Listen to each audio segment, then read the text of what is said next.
Bonjour, bienvenue pour une nouvelle vidéo du cabinet Landau Associés. Regardons ensemble le décret du 3 novembre 2023 permettant de nouvelles modalités de mutualisation entre établissements publics de l'État. On va le regarder par cette petite vidéo, et cette vidéo, j'y ai mis plus de choses à l'écrit qu'à l'oral, donc n'hésitez pas à mettre sur pause de temps en temps, s'il y a besoin. Alors, bon, de toute manière, déjà une première remarque. Quand on va regarder les outils dont nous disposons en matière de mutualisation, on en a certes beaucoup plus dans le monde des collectivités territoriales, notamment entre communes et intercommunalités ou entre intercommunalités, que dans le monde des établissements publics de l'État. Certes, mais n'en demeure pas moins que quand on va regarder les coopérations possibles entre établissements publics de l'État, on a souvent beaucoup plus d'outils que l'on ne le croit. Allez, on ouvre cette boîte à outils et que voit-on? Il y a les outils du droit de la fonction publique. Eh bien, ils sont plus nombreux, plus divers et plus commodes qu'on ne le croit souvent. Et il y a les outils du droit de la commande publique, cette fois-ci, non plus fonction publique. Et là, évidemment, tout le monde va penser au groupement de commandes, aux centrales d'achat. Un peu moins parfois pensera-t-on à ces outils commodes que sont les contrats publics-publics. Voici ici les références. Aux outils de coopération également prévus par ce code, qui met en œuvre une jurisprudence déchet de Hambourg dont on reparlera, voire même parfois des prestations après mise en concurrence, mais alors avec beaucoup de prudence juridique. Voici ici quelques références, en fait il y en a beaucoup, on a fait des articles, des vidéos à ce propos. Et puis on peut aussi évidemment faire des groupements d'intérêt public, on en reparlera. Parfois des sociétés en commun, c'est assez fréquent pour certaines activités, etc. Et puis il y a de nombreux outils qui existent dans certains domaines, entre chambres consulaires, par exemple, c'était de l'État, public de l'État, les chambres consulaires, CCI, chambre des métiers, chambre de culture. Il y a des textes particuliers propres pour les archives, enfin, etc. Évidemment, ces relations doivent être soit des domaines où il n'y a pas d'application du Code de la commande publique, soit on applique la règle du Code de la commande publique en les sécurisant, soit on va justifier qu'on est bien dans les exceptions à ces règles, ce qu'on appelle les dévolutions de droits exclusifs, grand classique, notamment pour l'État. Deuxième hypothèse, quand on est en le fameux INANS, prestation de services intégrés. Troisième hypothèse, qui est le cadre beaucoup de coopération publique-publique, c'est toute la jurisprudence européenne depuis la déchet de Hambourg du 9 juin 2009 et qui nécessite en gros des prestations. Mais attention, contrairement à ce qui se pratique souvent, ces prestations doivent être, alors sans profit certes, faire des économies d'échelle mais pas de profit donc. Deuxième élément, elles doivent être bilatérales et c'est souvent ce qui est potentiellement bilatéral, c'est souvent ce qui est oublié, et ne comprendre que des personnes publiques, même si le droit européen a un peu évolué depuis, mais pas le droit français. Je simplifie à très grands traits. Et puis voilà, on ferme notre boîte à outils. Et puis qu'arrive un décret du 3 novembre 2023 qui nous donne beaucoup plus d'outils que de par le passé et grâce Walloé. Grâce Walloé, mais enfin on les a attendus, ces grâces, puisque c'est depuis la loi 3DS du 21 février 2022 que nous attendions ce texte d'application de l'article 201 de cette loi. Allez, on va regarder cet article 201 et que voit-on? Les établissements publics de l'État qui exercent en application des textes qui les instituent les mêmes missions sur des périmètres géographiques différents, donc établissement public de l'État, c'est assez varié comme catégorie, qui exercent en application des textes qui les instituent, donc c'est pas des missions qu'on va faire en pratique, non, il faut bien qu'on ait les compétences pour se faire, certes.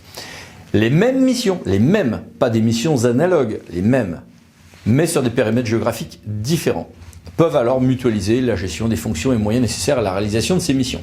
Donc là, par contre, une vision large de ces missions, nous y reviendrons, le décret encadre ceci, mais de manière assez étendue. Alors, dans ces cas-là, ça sera selon les modalités définies au présent article de loi, donc de la loi 3DS, en l'absence de dispositions qui leur sont applicables ayant le même objet. En l'absence de dispositions applicables ayant le même objet, sous-entendu, je n'utiliserai ce régime de l'article de la loi 3DS et puis du nouveau décret que si je n'ai pas d'autres textes organisant de telles coopérations. Important. Il y a des textes en matière, par exemple, universitaire ou autre. Et là, deux outils sont prévus par la loi, soit un GIP, super, les groupements d'intérêt public sont des outils devenus très souples depuis 2011 et qui permettent beaucoup de choses, soit en concluant une coopération de coopération approuvée par le conseil d'administration avec évidemment des modalités et des conditions financières, certes. Donc ça veut dire que on ne pourra recourir à ceci que si on n'a pas déjà des textes le permettant. S'il y a des textes qui le permettaient avec quelques modalités différentes, ce sont ces textes plus précis que nous utiliserons. On est bien sur un texte balai. Voire, s'agissant des GIP, notre vidéo à ce sujet dont les références ici apparaissent à l'écran. Il doit être de même nature sur des périmètres différents. On a vu ensemble que c'était une mesure dont il ne faut pas sous-estimer l'importance. Et puis cette convention, nous dit la loi, pourra désigner l'un des établissements comme établissement support. Ça veut dire que par exemple, on se retrouve, pour prendre un exemple avec l'intercommunalité, on a un service commun qui peut être porté par l'intercommunalité, parfois par la commune, pour un service commun, ça compte 1142 du CGCT. Et bien, ce qui est là ressemble un peu au service commun, c'est-à-dire que c'est bien l'un qui agit pour l'autre. Je dirais même par rapport au service commun, où là on a vraiment des droits d'instruction donnés par l'un et l'autre au service commun, là on a plus un rapport qui ressemble à un rapport de mandataire. C'est bien l'un qui va gérer la gestion de fonctions de moyens mutualisés pour l'autre. Toujours à but non lucratif, donc économie d'échelle. Il y a un bel argumentaire juridique pour dire, qui est très sérieux, solide, parce que fondé sur les mêmes formulations de droit européen, pour dire qu'on peut faire des économies d'échelle, mais pas de bénéfice à cette occasion-là. Ces conventions vont préciser également les conditions dans lesquelles les actes juridiques peuvent être pris pour le compte de l'autre participant. À défaut de mise en place d'une mutualisation des conditions fixées au présent article, un décret pris après avis des conseils d'administration des établissements peut organiser cette mutualisation. C'est-à-dire qu'on pourra aussi faire des décrets au cas par cas, nous y reviendrons. Et puis le texte législatif se finit en disant et puis ce présent article donnera lieu à un décret en Conseil d'État. C'est ce décret qui a été publié au JO du 5 novembre 2023. Regardons ce texte. D'abord, on a quand même 7 domaines importants où on peut coopérer ainsi. Les opérations budgétaires et financières, la gestion des ressources humaines, l'immobilier, logistique, achat, notamment en cas de passation d'un marché, système d'information et de communication, 5. L'expertise juridique, 6. Communication et documentation et 7. Activités européennes et internationales. Attention, ça veut dire qu'on peut coopérer dans ces domaines-là. Est-ce qu'on peut, s'il y a des textes précis, je pense évidemment à la commande publique, si je dis qu'on va se coopérer pour faire du sourcing, pour faire du suivi de travaux, je fais ce que je veux dans mes conventions, tout va bien. Si je suis en phase, par exemple, de passation, est-ce que je peux faire autre chose que ce qui est prévu dans le droit de la commande publique pour une centrale d'achat ou un groupement de commandes? On pourrait en débattre. Dans le doute, le droit en plus en question étant quand même relativement souple, dans le doute, soyez conformes aux 2 textes en attendant qu'on ait quelques jurisprudences sur ce point précis. Cette convention, qui doit être à durée déterminée, doit préciser notamment 8 tâches à accomplir ou 8 points. Établissement signataire, oui. De quoi on parle? 3. Les modalités dans lesquelles les agents chargés des fonctions et les moyens mutualisés sont gérés. Là aussi, le droit, notamment des collectivités, donne des exemples dont il est utile de s'inspirer, peut-être plus que ceux d'autres structures étatiques.